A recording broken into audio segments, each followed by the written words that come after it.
একটা দুঃখের বিষয় হলেও সত্য যে রিক্সা নেই, কোনো হাঁটতে হাঁটতেই যাচ্ছি। তবে এয়ারপোর্ট থেকে এখানে রেটটা অনেক ভালো পাইছি। $100 নোট 309 রুপি।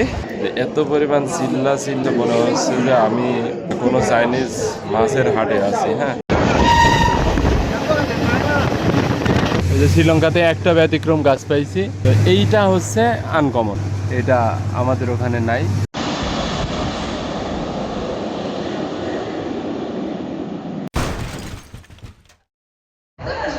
তো এখন আমরা আছি মাউন্ট লাভিনিয়া রেল স্টেশনে। তো এখান থেকে আমরা কলম্বো ফোর্টে যাব। আমরা মাউন্ট লাভিনিয়া থেকে ট্রেন যাত্রা শুরু করলাম। আজকে আমরা দেখব চলন্ত ট্রেন থেকে ভারত মহাসাগরের দিগন্ত জোড়া নীল জলরাশি, যেখানে আকাশের মেঘ মাথানো হয়েছে সফেদ সমুদ্রের বুকে। শুনব পাড়ের বুকে আছড়ে পড়া সমুদ্রের অমলিন আর্তনাদ, জল ও স্থলের সম্মেলনে প্রকৃতির অলিক প্রেমের মহাকাব্যের ছন্দ। আশা করি আমাদের সঙ্গেই থাকবেন। আপনাদের সঙ্গ ও সমর্থন আমাদের একান্তই কাম্য।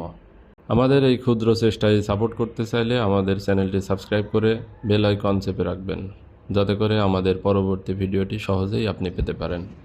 মাউন্ট লাভিনিয়া হোটেল, এটা জাস্ট ওখান থেকে নেবে এই পাশে একটা রাস্তা আছে, ওই জায়গা থেকে আসলাম।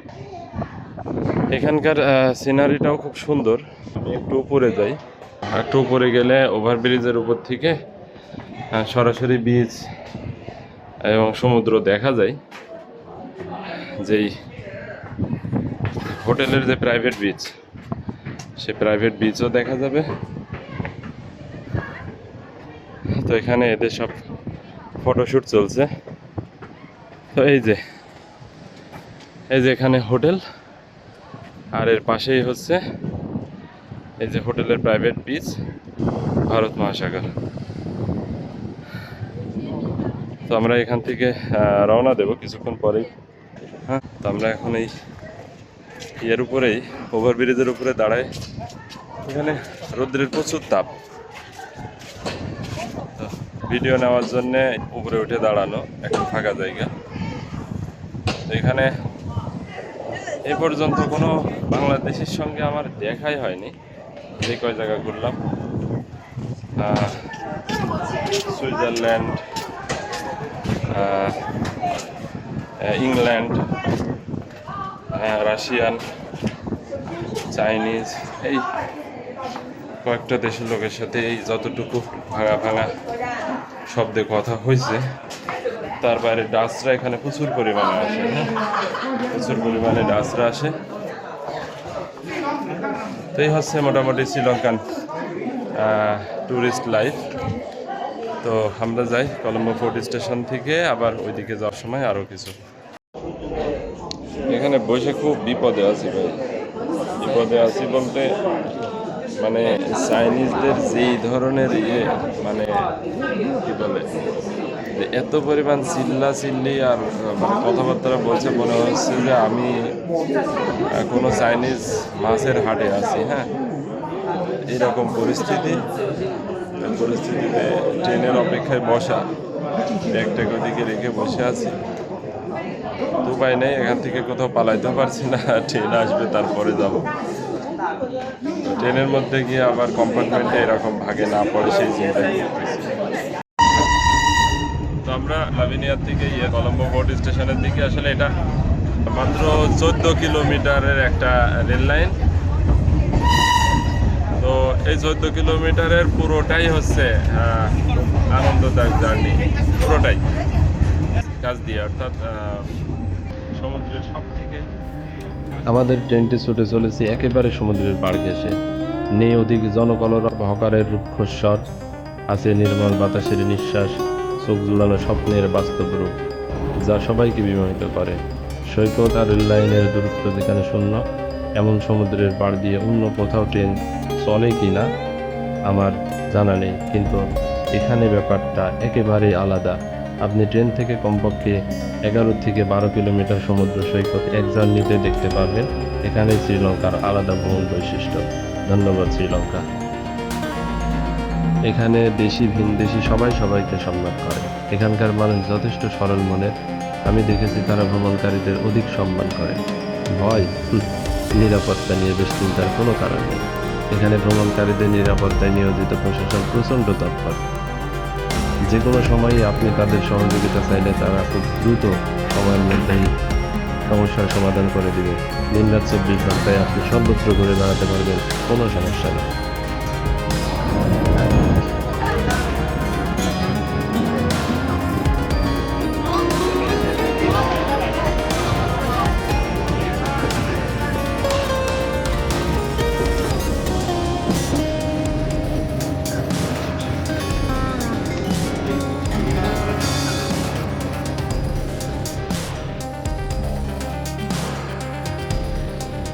পিপাসুদের কাতর চাহনি এই মুহূর্তে আজন্ম ঈশ্বর সাধনায় ব্যস্ত বুদ্ধ খুঁজে ফিরে শঙ্খের শোষা কোথাও দেখেছে তোমায় পাহাড়ের গায়ে জমি চাষে ব্যস্ত কিষাণ, নদীর বুকে সাঁতার কাটা শ্যামল মেয়ে, সমুদ্রের ওপারে থেকে ভেসে আসা জল কিষাণ।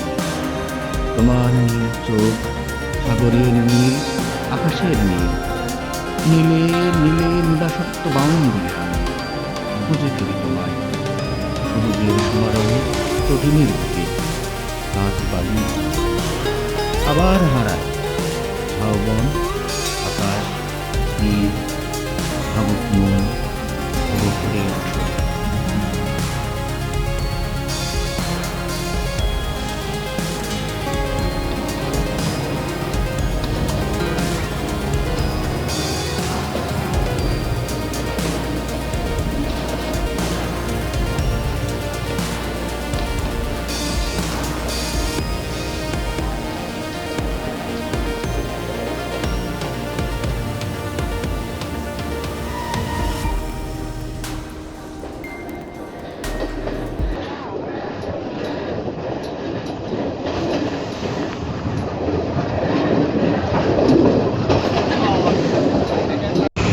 দুঃখজনক হলেও সত্য, আসলে আমরা যাচ্ছিলাম একটু নোয়ারার দিকে, অর্থাৎ ক্যান্ডির ওই সাইডে, বাট ওইদিকে রেল স্টেশনে গেলাম। আমরা এখন কলম্বো ফোর্ট স্টেশনের পাশেই আছি। তো সেখানে যাওয়াতে স্টেশন থেকে বললো যে ওই সাইডে নাকি রেল লাইন ড্যামেজ, যার কারণে আসলে ট্রেন সার্ভিস টোটালি অফ। তো আমরা রুট চেঞ্জ করলাম, সরাসরি মিরিসার দিকে যাব। তো ট্রেনে টিকিট করছি, মোটামুটি এখন আধা ঘন্টা পরে ট্রেন। তো ভাবলাম যে সেই ফাঁকে কিছু ডলার এক্সচেঞ্জ করে নেই। জানা ছিল না বিষয়টা, দুঃখের বিষয় হলেও সত্য যে রিক্সা নেই কোনো।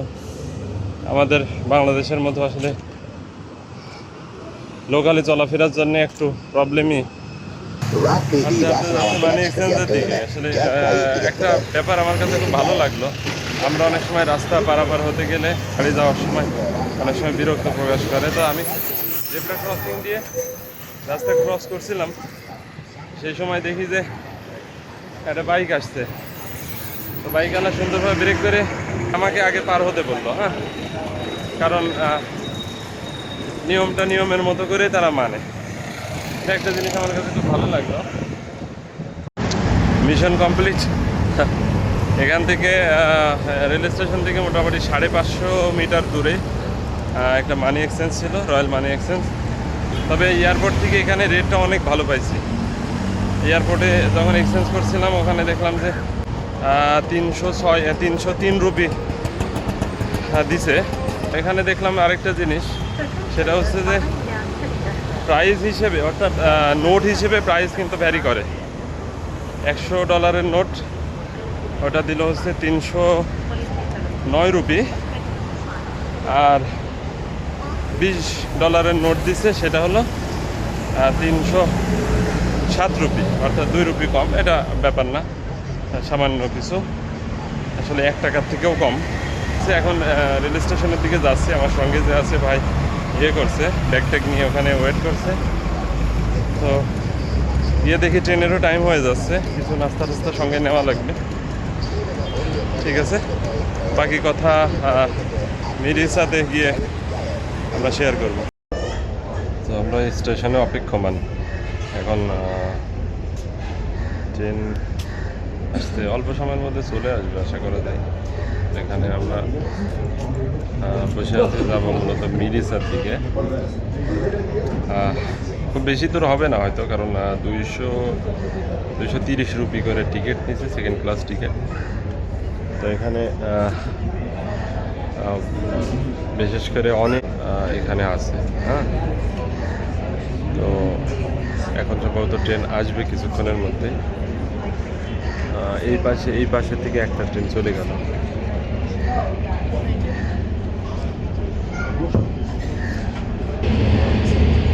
এই ট্রেনটা বের হয়ে গেল। এখানকার ট্রেনের প্যাটার্নটা আলাদা, অনেক সময় দেখা যাচ্ছে যে দুইটা ট্রেন একসঙ্গে লাগানো থাকে। এই যে ট্রেনটা বের হয়ে গেল, এটাও মাঝখানে আরও একটা ইঞ্জিন, ওইটা বন্ধ, একটা ইঞ্জিনের সামনে থেকে আরও আরেকটা গাড়ি শুরু হয়েছে, ওইভাবে নিয়ে যায়। যে এই যে খালি কম্পার্টমেন্টগুলো ওই ট্রেনের সঙ্গে নিয়ে যায়, নিয়ে গিয়ে তারপরে হয়তো ওইদিকে গিয়ে অন্য কোনো কাজে লাগাবে। যে ট্রেন বের হয়ে গেলে আমাদের ট্রেনটা এই দিক থেকে আসবে, এদিক থেকে এসে এই দিকে যাবে। তো অপেক্ষায় আছি। নাইস, আমরা ট্রেনের ভিতর থেকে এখন এই যে এখানে একটা স্টেশন আছে, এই স্টেশন থেকে আমরা এই স্টেশন আরও এখন এখানে গাড়ি দাঁড়াই নাই। তো এই যে ভাই, চোখের শান্তি। হ্যাঁ, এটাই চোখের শান্তি। এই ট্রেনে অনেকেই ভ্রমণ করে, শুধু এই ফিলটা নেওয়ার জন্যে। এই যে এখানে এরা মাছ শিকার করছে। হ্যাঁ, এই যে এখানে মাছ শিকার করছে।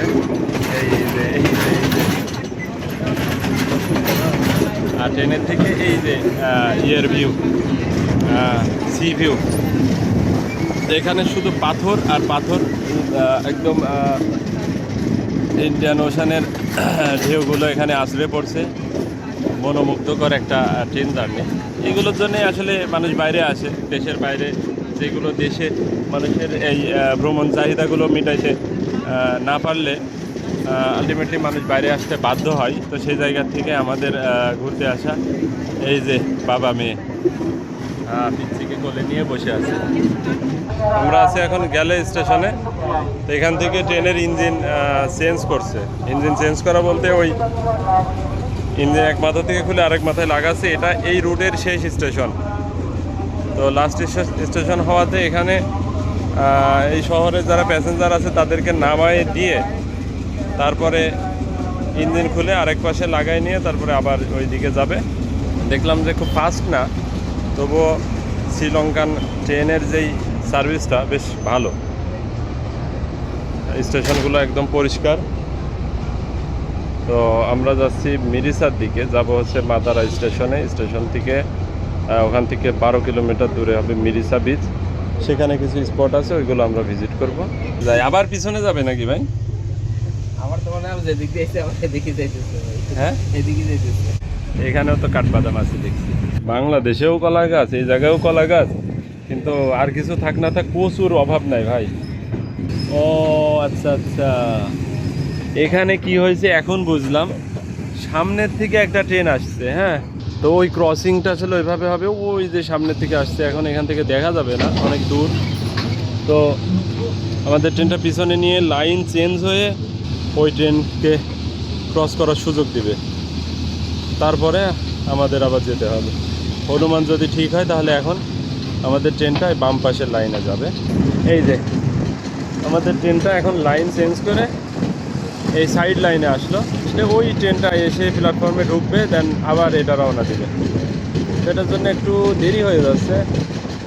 যাক, দেরি হলে কিছু করার নেই, ঘুরতেই তো এসেছি। বলছে সময় তো নষ্ট হচ্ছে, নষ্ট হলে হোক, ঘোরাই তো। এরকম তো না যে আমাকে গিয়ে ট্রেন ধরা লাগবে, ট্রেনেই তো আছি। যদি বিষয়টা এরকম হতো যে আমাদের গিয়ে ট্রেন ধরা লাগবে, KOGGALA, যেটা আপনি বলেছেন ওইটাই ঠিক আছে। আমার এরকম না যে ওই স্টেশনের নাম আমার উচ্চারণ করতেই হবে, না হলে স্যারের কাছে পড়া হবে না। বিষয়টা তো এরকম না। ওই ট্রেন আসছে। প্রচণ্ড গরম, প্রচণ্ড গরম। আল্লাহ মাহবুব জানে দেশে যাওয়ার পরে অবস্থা কি হবে। আসো আসো আসো আসো। যদিও এখানে না দাঁড়াই, মানে স্টপেজ না নেই, তাহলে আমরা হয়তো একটু তাড়াতাড়ি যেতে পারবো। ট্রেনে হবে, ভিআইপি ট্রেনই হবে। আমাদেরটাও যাওয়া শুরু হয়েছে।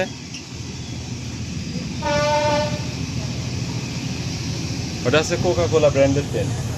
হ্যাঁ, ট্রেনের বডিতে কোকা কোলা বিজ্ঞাপন দেওয়া আছে। Bye bye VIP train, bye bye bye bye VIP train. শ্রীলঙ্কাতে একটা ব্যতিক্রম গাছ পাইছি, এটা অনেকই আছে, এই যে কাঁঠালের মতো এখানে গাছের সঙ্গে ধরে আছে। তো এইটা হচ্ছে আনকমন, এইটা আনকমন, এটা আমাদের ওখানে নাই। তো এই জায়গাতে অনেক কিছু আছে যেগুলো আমাদের ওখানে খুব একটা পাওয়া যায় না। এই যে এখানে টিয়া, ওই যে গাছে সব ফল ধরে ধরে আছে মোটামুটি, এই যে কাঁঠালের মতোই বাট একটু ছোট। তো এটা এখনও ট্রাই করা হয় নাই, দেখব সুযোগ হলে যেখানে যাচ্ছি সেখানে অবশ্যই পাওয়া যাবে, তো ট্রাই করে দেখব। আমরা এখন এসে পৌঁছালাম মাদারা স্টেশন। ওরে আল্লাহ, আমাদের ডেস্টিনেশন। ঠিক আছে, এখন আমাদের হোটেল দেখতে হবে, গাড়ি দেখতে হবে, অনেক কাজ। সেই পর্যন্ত একটু ব্যস্ততায় আছে, তো ব্যস্ততাটা শেষ করে দিই, তারপরে আমরা আবার শুরু করি।